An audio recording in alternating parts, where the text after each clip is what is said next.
Hi everyone, I'm Elisha Krause, and this week on our episode of the Washington Examiner Newsmaker series, I welcome Republican Assemblyman Kevin KILEY to discuss our state's recall of Governor Gavin Newsom, including how this is a very bipartisan issue, the future of conservative politics in the state, and why the silence from leading Democrats like Speaker Pelosi and President Biden.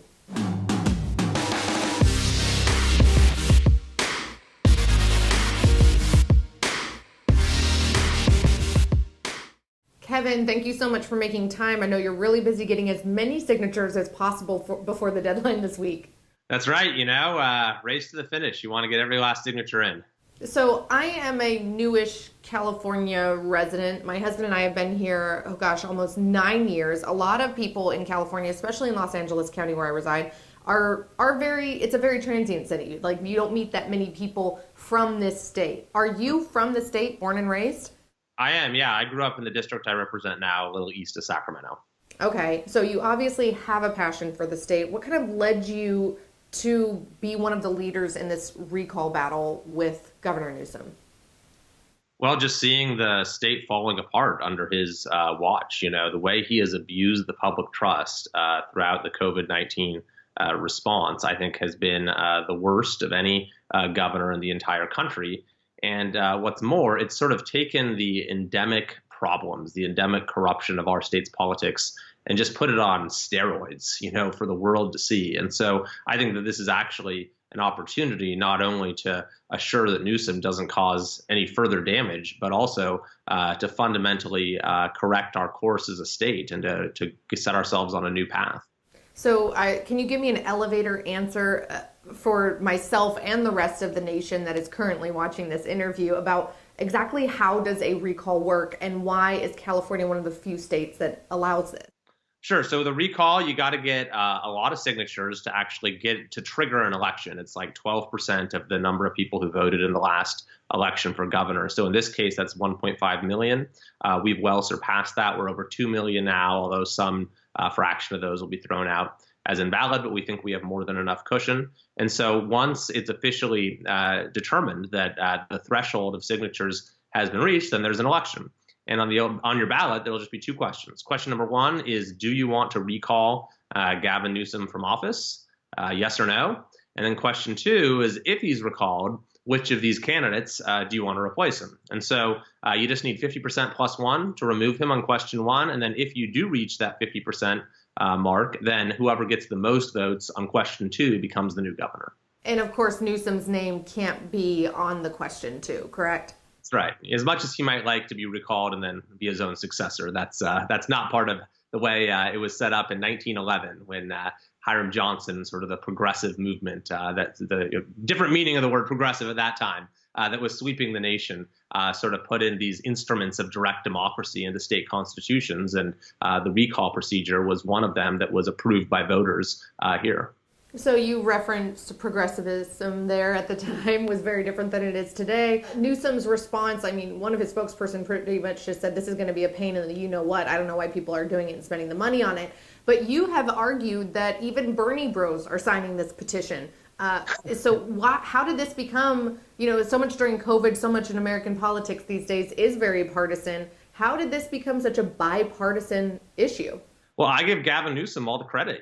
He's the great uniter and manages to, in this polarized age, has brought together people of very diverse ideological and political stripes. And I think that the reason is that what his failures have been are not sort of your typical failures of political leadership, but are an abuse of the public trust, like keeping our schools closed longer than any other state because his biggest special interest benefactor has instructed him to do so, or having the worst lockdowns of any state, or having the worst unemployment office of any state that's kept people waiting for their checks for months, or having the worst vaccine rollout of any state. And the list goes on. These are not things that are partisan in nature. They're just failures of government and, examples of a political leader who is putting his own political interests ahead of the welfare of the folks he's supposed to represent. So after this week's deadline, then what next? You mentioned the verification of those signatures. There has been a third-party service that has verified that thinks that you guys do have enough official signatures to make sure that this recall can go forward. Do you see that the Democrats or Newsom's office is going to push back in any legal way, and can they? Well, if they could, they would. I mean, they're doing everything they can, and there's already been attempts to mess with the recall process. So a few years ago, there was a recall of a state senator. So the legislature passed a law to drag out the recall process, and that still applies to this effort. So that's actually one of the reasons we're probably not going to have an election until the fall, is because of this past legislation. But honestly, I don't think, no, they cannot stop the election from happening.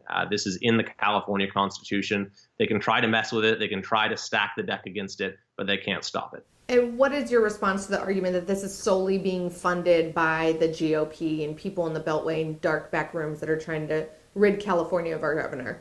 Right, and Newsom himself just came out with a tweet lashing out at the recall as the partisan Republican recall. But as we were just talking about, it is absolutely anything but that. In fact, there's a new poll showing that 58.3% of Californians oppose Gavin Newsom's reelection. I really didn't know that many Republicans in California. Did you know that, Alicia? I had no idea. Welcome to the dark side, everyone, apparently since November, because last I checked, our voter rolls show majority of Democrats. And then, of course, for those that don't know, we have this weird open primary system, right, which we can talk about another time, because I just think that's utterly ridiculous. What do you think was the majority of people's reasoning? Of course, you've touched on our schools being closed, failed vaccine rollouts. Of course, I think the hypocrisy of Newsom and people in his inner circle, especially I think the French Laundry was the beginning of the end, but that's just my anecdotal perspective being in the media. Serving your constituents, going around the state, getting signatures, what have you seen is the number one caveat for people being willing to sign this petition?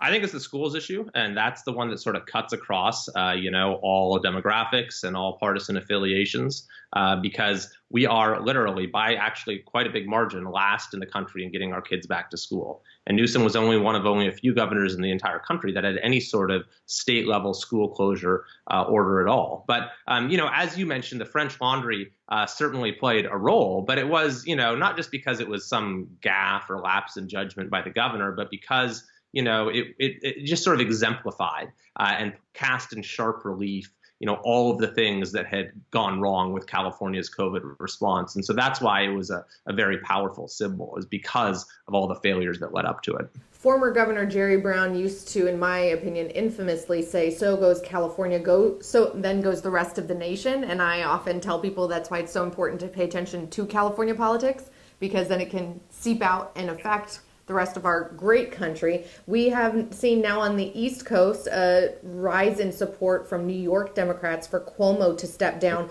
Why don't you think California Democrats are demanding that Newsom do so?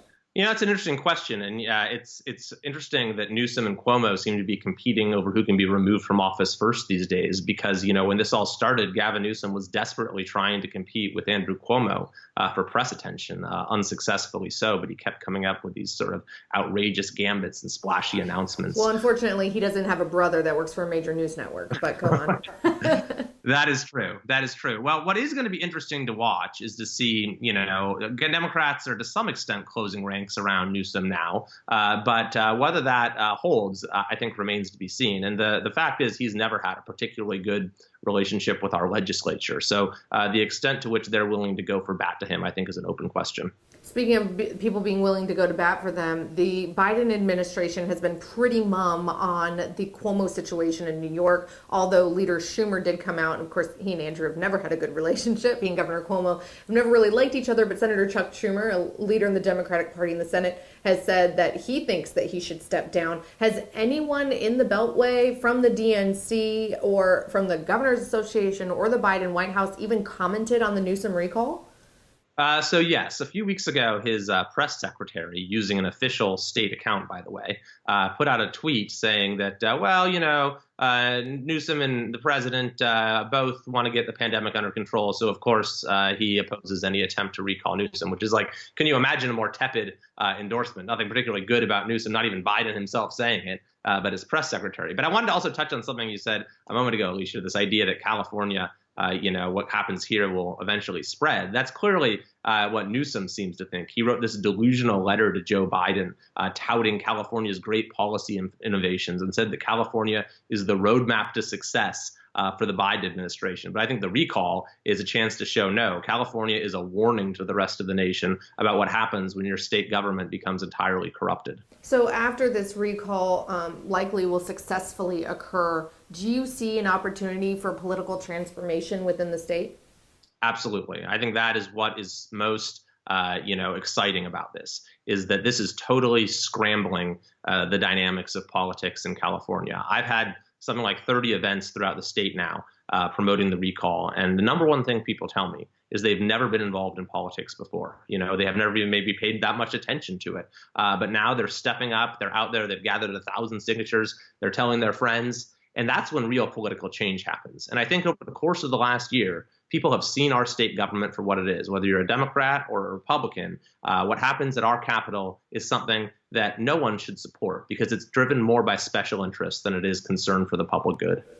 Kevin, thank you so much for your time, sir. Get back out there and good luck with this. And love to have you back soon to discuss more California politics and how it affects the rest of the nation. Thank you. Absolutely. Anytime. Thank you.